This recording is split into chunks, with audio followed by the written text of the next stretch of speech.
अपने हिंदी के एक नए एपिसोड में आपका स्वागत है और इस वीडियो में हम बात करने वाले हैं राफेल एम डील के बारे में। हम सब जानते हैं राफेल एम को लेकर के जो पहले राउंड का नेगोशिएशन है ये पूरा हो चुका है और उसमें जो बेस प्राइस है राफेल एम की उसकी बात की गई थी, लेकिन अब एक बार फिर से एएनआई की रिपोर्ट में 8 जुलाई को बताया गया कि इंडिया ने जो बार्गेनिंग प्रोसेस है इसकी शुरुआत कर दी है ताकि एक बेटर प्राइस में इन एयरक्राफ्ट्स को एक्वायर किया जा सके। इस समय भारत 26 की संख्या में इन फाइटर्स को एक्वायर करना चाहता है, जिसकी डील 50,000 करोड़ रुपए की लागत को पार कर सकती है, क्योंकि इसमें भारत की तरफ से जो मॉडिफिकेशन है इनकी डिमांड भी करी गई है। जो सेकेंड राउंड का नेगोशिएशन है भारत और फ्रांस के बीच में, ये मंडे को शुरू हो चुका है, जो कि अगले 10 से 12 दिन तक चलेगा। और एएनआई की अगर हम बात माने तो इस दौरान भारत जो है अपना जो डिमांड है वो फ्रांस के सामने रखेगा और माना जा रहा है कि फ्रांस उसको एक्सेप्ट कर सकता है। और अगर ऐसा हुआ तो इंडिया स्पेसिफिक इन्हेंसमेंट्स के साथ ये जो राफेल फाइटर्स हैं ये भारतीय नौसेना की सर्विस में हमें देखने को मिलेंगे। इसमें भारतीय नौसेना इंडियन मेड वेपन सिस्टम को भी चाहती है और भी कुछ जो मॉडिफिकेशंस हैं इनकी डिमांड भारतीय नौसेना के द्वारा की गई है। अगर हम इंडिया स्पेसिफिक इन्हेंसमेंट्स की बात करें तो ये ठीक वैसी ही होंगी जो कि इंडियन एयरफोर्स वेरिएंट में हमें देखने को मिली है। भारतीय नौसेना के अधिकारियों ने बात करते हुए मीडिया से बताया कि इंडिया स्पेसिफिक इन्हेंसमेंट्स में बेसिकली जो हमें चीज़ें देखने को मिलेंगी उसमें हेलमेट माउंटेड डिस्प्ले सिस्टम, लो band frequency jammer, better radio altimeter देखने को मिलेगा। इसके अलावा हमें यहाँ पर very high frequency range decoys देखने को मिलेंगे जो कि भारतीय नौसेना के द्वारा डिमांड किए गए हैं। इसके अलावा बहुत सारे जो सॉफ्टवेयर चेंजेस हैं इनको भी डिमांड किया गया है। इसमें जो चेंजेस हैं हमें इलेक्ट्रोमैग्नेटिक इंटरफेरेंस में देखने को मिलेगा। इसके अलावा इलेक्ट्रोमैग्नेटिक कंपैटिबिलिटी जो है इसमें भी चेंजेस देखने को मिलेंगे और बहुत सारे सर्टेन सॉफ्टवेयर अपग्रेड्स हैं जो कि भारतीय नौसेना के द्वारा डिमांड किए गए हैं। भारतीय नौसेना 26 की संख्या में इन एयरक्राफ्ट को खरीद रही है। इनमें से 22 सिंगल सीटर होंगे और 4 ट्विन सीट कॉन्फ़िगरेशन में हमें देखने को मिलने वाले हैं।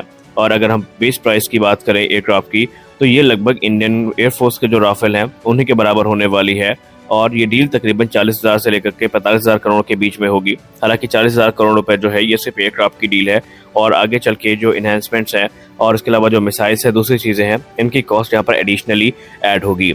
अब अगर एक और चीज़ की बात करें जो कि इस समय काफ़ी चर्चा का विषय है तो हथियारों में भी भारतीय नौसेना ने कुछ डिमांड करी है, जहाँ पर भारतीय वायुसेना स्वदेशी बीबीआर मिसाइल जिसको हम अस्त्र के नाम से जानते हैं उसके तरफ जाना चाहती है और अस्त्र के साथ साथ रुद्रम सीरीज की जो एंटी रेडिएशन मिसाइल हैं इनका इंटीग्रेशन भी हमें यहाँ पर देखने को मिलने वाला है। इन सब से हट के स्कैल्प क्रूज मिसाइल और मेटियोर मिसाइल की डिमांड भी की गई है जिसे फ्रांस के द्वारा एक्सेप्ट कर लिया गया है। अब एक र्यूमर मैं पहले ही बर्स्ट कर दूं, सोशल मीडिया पे कुछ चर्चाएं चल रही हैं कि भारतीय नौसेना आगे चल के इन नंबर्स को बढ़ा सकती है, तो ऐसा बिल्कुल भी नहीं है।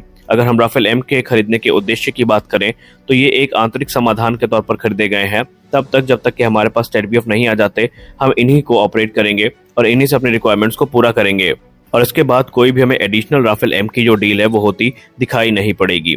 अब यहाँ पे कॉन्ट्रैक्ट कब तक फाइनलाइज होगा इसका पता हमें बहुत जल्दी चलने वाला है और एक बार जब चीज़ें सामने आ जाएंगी तो वो डिटेल भी हम आप तक जरूर पहुंचाएंगे। हाँ, एक चीज़ जिसके बारे में आपको पता होना चाहिए कि भारतीय वायुसेना और भारतीय नौसेना के जो राफेल फाइटर्स हैं इनमें बहुत सारी सिमिलैरिटीज होने वाली हैं, लेकिन अगर हम इस पूरे डील की हाईलाइट की बात करें तो यहाँ पर 26 की संख्या में जेट्स को खरीदा जाना है जो कि तकरीबन $4 बिलियन की लागत में आएंगे और इन्हें आईएनएस विक्रमादित्य और विक्रांत से ऑपरेट किया जाएगा। राफेल एम ने F-18 सुपर हॉर्नेट को हरा करके जो है ये कंपटीशन जीता था, जहां पर एक रिगरस टेस्टिंग प्रोसेस को पार करके आया था और यहाँ पर कंपैटिबिलिटी को खास ध्यान रखा गया है। भारतीय नौसेना ये चाहती है कि जो कंपैटिबिलिटी है इंडियन एयरफोर्स और इंडियन नेवी के राफेल फाइटर्स में ये बनी रहे। अब ये एक गवर्नमेंट टू गवर्नमेंट डील होने वाली है जिसके लिए नेगोशिएशन का पहला दौर पूरा हो चुका है और कॉन्ट्रैक्ट इसी वर्ष के अंत तक फाइनलाइज कर लिए जाएंगे। इन राफेल्स की डील फाइनलाइज होने के बाद भारत के पास जो राफेल की संख्या है ये 60 को पार कर जाएगी। अगर हम कैरियर बेस्ड मॉडिफिकेशन या कैरियर स्पेसिफिक मॉडिफिकेशंस की बात करें तो यहाँ पर बड़ा डिफरेंस हमें देखने को मिलता है राफेल एम और राफेल के एयरफोर्स वेरिएंट पे। राफेल एम में आपको रीइंफोर्स अंडर कैरेज और लैंडिंग गियर देखने को मिल जाते हैं जो कि उस मैसिव स्ट्रेस को विथस्टैंड कर सकते हैं जो कि लैंडिंग के दौरान एयरक्राफ्ट के लैंडिंग गियर पे फील होती है। इसके अलावा इनके नोज लैंडिंग गियर को भी काफी मजबूत किया गया है ताकि ये जो इसकी जंप है उसको आराम से परफॉर्म कर सके और कैटapult लॉन्च सिस्टम से भी इनको लॉन्च किया जा सकता है। और आने वाले भविष्य में आप सबको पता है कि भारत का जो तीसरा स्वदेशी विमान वाहक पोत होगा उसमें हमें कैटapult लॉन्च सिस्टम देखने को मिलते हैं। वहीं इसमें आपको एरेस्टर हुक देखने को मिलता है जो कि कैरियर लैंडिंग में एक महत्वपूर्ण भूमिका निभाता है। इसमें career based microwave blending system देखने को मिलता है जो कि काफी ज्यादा यहाँ पर इंपॉर्टेंट माना जाता है। अब एक चीज जो कि आपको दोनों में देखने को मिलेगी वो ये है कि भारतीय वायुसेना के राफेल हो या राफेल एम हो, इसमें आपको 80% जो कॉमनैलिटी है ये देखने को मिलेगी। यानी इंडियन एयरफोर्स के सर्विस में जो राफेल फाइटर जेट्स ऑपरेशनल है और राफेल एम के बीच में आपको 80% कॉमनैलिटी देखने को मिलेगी।